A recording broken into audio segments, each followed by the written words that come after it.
आसनसोल में इस वक्त मौजूद है हमारे साथ शत्रुघ्न सिन्हा। ज्यादा परिचय देने की जरूरत नहीं है, यहाँ परिचय खुद ही जनता दे रही थी। लोकसभा चुनाव तो काफी पसीने छुड़ाता है। तो अच्छा लग रहा है, लेकिन शानदार शानदार शत्रुघ्न सिन्हा को कितना मजा आ रहा है? बहुत अच्छा लग रहा है। मैं पूरे दिन यहाँ काम करके और अभी भी इसके पहले जमुरिया में बहुत बड़ी सभा और कुछ हद तक रोड शो करके भी यहाँ आ रहा हूँ। इसके पहले भी एक और सभा और की बनपुर में। तो अच्छा लगा, बढ़िया लग रहा है। बढ़िया एक्सपीरियंस है, लोगों का बहुत प्यार, आशीर्वाद और समर्थन मिल रहा है। जबरदस्त है, बहुत शानदार है, बहुत जानदार है और बहुत दमदार है। शत्रुघ्न जी, एक सवाल और उठता है कि आपके खिलाफ जो उम्मीदवार हैं, आपके बड़े पुराने सखा थे। हम लोग, आपने जैसा भी रैली में कहा कि 28 साल पुराने दोस्त हैं, तो दो दोस्तों का आमने सामने लड़ना राजनीति का दोस्ती तोड़वा देती है?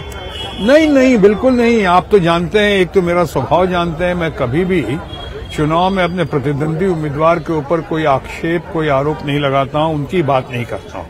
आपने पहले भी देखा है, आप तो चश्मदीद गवाह है। जब आपने देखा था कि एक बार हमारे फैमिली फ्रेंड रविशंकर प्रसाद हमारे खिलाफ खड़े हुए थे, या बहुत अच्छा कलाकार है, प्यारा न्यारा शेखर सुमन, वो आया था लड़ने के लिए, या कुणाल सिंह आए थे, तो मैं कभी इन लोगों के खिलाफ बोलता नहीं। और यहाँ पे जो आलूवालिया जी आए हुए हैं आसनसोल में, बहुत अच्छे इंसान हैं, मैं उनको अच्छी तरह जानता हूँ। उनका सेंस ऑफ ह्यूमर बहुत अच्छा है, उनकी पर्सनैलिटी को हम लोग लाइक करते हैं। लेकिन मामला इस वक्त दोस्त का नहीं है, इस वक्त मामला देश का है, और देश ज्यादा महत्वपूर्ण होता है। और साथ ही साथ ये भी कहना चाहूंगा, लड़ाई व्यक्तिगत नहीं है, ये विचारों की लड़ाई है यहाँ पे। शत्रुघ्न जी, बीजेपी एक ही चीज पर चल रही है, मोदी गारंटी। क्या इस बार मोदी गारंटी बंगाल में कारगर है क्या? यहाँ तो एक ही गारंटी चलती है बंगाल में, और वो है दीदी की गारंटी, ममता जी की गारंटी। ममता जी आज देश में सबसे लोकप्रिय, सबसे पावरफुल, सबसे पॉपुलर, सबसे इम्पोर्टेंट, सबसे प्रोमिनेंट और सही मायनों में टाइगरेस, आयरन लेडी, लेकिन ममता बाई हैं, ममता जी। और जिस तरह से उन्होंने करके दिखाया है, जो कहा वो किया, जो किया वही कहा, आज पूरे देश में चर्चा है। और देश में अकेली महिला मुख्यमंत्री हैं जितने मान सम्मान मर्यादा के साथ जो इन्होंने योजनाएं बनाई हैं और दी है यहाँ की जनता के लिए, महिलाओं के लिए, यूथ के लिए। यहाँ पे जो लक्ष्मी भंडार है, आप जानते हैं उसके बारे में, रूपश्री योजना है, आप जानते हैं। वहाँ पे आप यहाँ लड़कियों की शादी के लिए या पढ़ाई लिखाई के लिए, या हमारी गर्भवती परिवार की महिलाएं हैं उनके लिए, उनके बच्चों के लिए, माल न्यूट्रिशन का शिकार न हो उसके लिए, इतना जितना ख्याल रखती है। इसीलिए कहा था ममता महिमा। एक तो बीजेपी वाले बार बोल रहे हैं कि बंगाल में हिंसा बहुत होती है, और दूसरा सीए इम्प्लीमेंट नहीं कर रही है बंगाल सरकार। हाँ, उसी पे दो सवाल हैं जो कि काफी बीजेपी जिसको प्रमुखता से उछाल रही है। वही मैं कहना चाह रहा था अभी, तो अच्छा हुआ बीच में हमने सवाल कर दिया, लेकिन मैं वही कहना चाह रहा था। तो मोदी की गारंटी हो गई है फेल।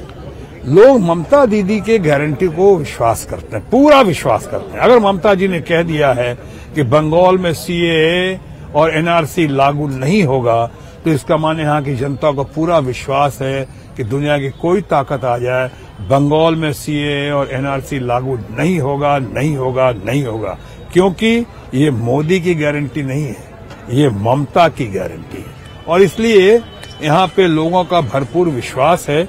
और इसीलिए जो चुनाव हो रहा है, मेरा भी चुनाव आसनसोल का, जो हम पिछली बार रिकॉर्ड मतों से जीत पाए थे जनता के आशीर्वाद से और ममता जी के नेतृत्व में, मैं समझता हूँ इस बार जो है उस रिकॉर्ड को तोड़ते हुए हम जनहित में एक नया रिकॉर्ड कायम कर पाएंगे।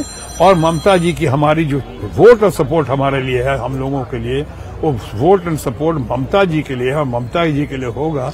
और ममता जी इस बार स्वीप करेंगी इस चुनाव में, इसमें दो राय नहीं। तो हम लोग दिल्ली में इंतजार करेंगे, छेनू आएगा और छेनू एक गुट और एकजुट होकर इन तमाम लोगों के झूठे वायदे, झूठी गारंटी को एक सुर में कहेगा, खामोश। आप एक शायरी से भी सुना रहे थे, एक शायरी से आप खत्म कर रहे हैं अपने आप। वो देश की जनता भी सुनना चाहती है, जो आप यहाँ आसनसोल की जनता सुन रही है। हाँ, मैंने अभी कहा था कि इसी गारंटी, मोदी की गारंटी और इधर दीदी की गारंटी, तो हमने कहा उसी पे कि कुछ देर की खामोशी है, चुनाव आ गया ना अभी, कुछ देर की खामोशी है, फिर शोर आएगा, मोदी तेरा वक्त आया है, दीदी का दौर आएगा। शत्रुघ्न जी, बात करने के लिए बहुत बहुत धन्यवाद, शुभकामनाएं आपको चुनाव लड़ने के लिए। Thank you, nice of you.